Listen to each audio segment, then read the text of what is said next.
Hi friends, star Kannada ಚಾನೆಲ್ನ daily ಅಪ್ಡೇಟ್ಸ್ಗಳಿಗಾಗಿ subscribe ಮಾಡೋದನ್ನು ಮರಿಬೇಡಿ.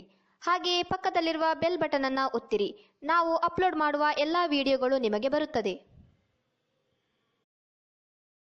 ಬಿಗ್ ಬಾಸ್ ಸೀಸನ್ 6 ಕಾರ್ಯಕ್ರಮ ಉತ್ತಮ ರೀತಿಯಲ್ಲಿ ಮೂಡಿ ಬರ್ತಾ ಇದೆ. ಎಲ್ಲ ಸ್ಪರ್ಧಿಗಳು ತಮ್ಮ ತಮ್ಮ ಆಟ ಆಡೋಕೆ ಶುರು ಮಾಡಿದ್ದಾರೆ. ಇನ್ನೇನು ಕೆಲವೇ ವಾರಗಳು ಫಿನಾಲೆಗೆ ಬಾಕಿ ಉಳಿದಿದೆ. ಇನ್ನು ಹೀಗಿರುವಾಗ ಬಿಗ್ ಬಾಸ್ನಿಂದ ಒಬ್ಬೊಬ್ಬ ಸ್ಪರ್ಧಿ ಎಲಿಮಿನೇಟ್ ಆಗಿ ಹೊರ ಬರ್ತಿದ್ದಾರೆ. ಅವರಲ್ಲಿ ಈಗಾಗಲೇ ಒಟ್ಟು 12 ಜನ ಸ್ಪರ್ಧಿಗಳು ಆಚೆ ಬಂದಿದ್ದಾರೆ. ಇನ್ನು ಉಳಿದಿರೋದು ಕವಿತಾ ಗೌಡ, ಧನ್ರಾಜ್, ಆಂಡಿ, ಶಶಿ, ರಶ್ಮಿ, ನವೀನ್ ಸಜ್ಜು, ರಾಕೇಶ್, ಅಕ್ಷತಾ. ಇವರಲ್ಲಿ ಈ ವಾರ ಮನೆಯಿಂದ ಆಚೆ ಹೋಗೋದಕ್ಕೆ ನಾಮಿನೇಟ್ ಆದ ಸ್ಪರ್ಧಿಗಳು ಶಶಿ, ಆಂಡಿ, ರಾಕೇಶ್, ಅಕ್ಷತಾ ಹಾಗೂ ಮನೆಯ ಕ್ಯಾಪ್ಟನ್ ನವೀನ್ ಸಜ್ಜು ನೇರವಾಗಿ ರಶ್ಮಿ ಅವರನ್ನ ನಾಮಿನೇಟ್ ಮಾಡಿದ್ದಾರೆ.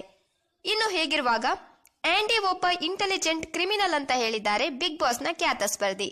ಹೌದು, ಹೀಗೆ ಹೇಳಿದ್ದು ಬೇರಾರೂ ಅಲ್ಲ, 11ನೇ ವಾರ ಬಿಗ್ ಬಾಸ್ನಿಂದ ಆಚೆ ಬಂದ ಮುರಳಿ. ಹೌದು, ಖಾಸಗಿ ಮಾಧ್ಯಮದಲ್ಲಿ ಮಾತಾಡುವಾಗ ನೀವು ಆಂಡಿನ ತುಂಬಾ ಚೆನ್ನಾಗಿ ಹ್ಯಾಂಡಲ್ ಮಾಡ್ತೀರಲ್ವಾ ಅಂತ ಪ್ರಶ್ನೆ ಕೇಳಿದಾಗ ಮುರಳಿ ಅವರು ಹೀಗಂದಿದ್ದಾರೆ.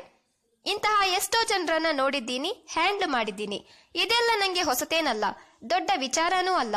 ಆಂಡಿನ ಹ್ಯಾಂಡಲ್ ಮಾಡೋಕೆ ನಂಗೆ ಕಷ್ಟ ಆಗಿಲ್ಲ. ಅವನೊಬ್ಬ ಇಂಟೆಲಿಜೆಂಟ್ ಕ್ರಿಮಿನಲ್ ಅಂತ ಹೇಳಿದ್ದಾರೆ ಮುರಳಿ. ಹಾಗಾದ್ರೆ ಮುರಳಿ ಅವರು ಹೀಗೆ ಹೇಳಿರೋದರ ಬಗ್ಗೆ ನಿಮ್ಮ ಅನಿಸಿಕೆ, ಅಭಿಪ್ರಾಯಗಳನ್ನ ನಮ್ಮ ಕಮೆಂಟ್ ಬಾಕ್ಸ್ ನಲ್ಲಿ ತಿಳಿಸಿ.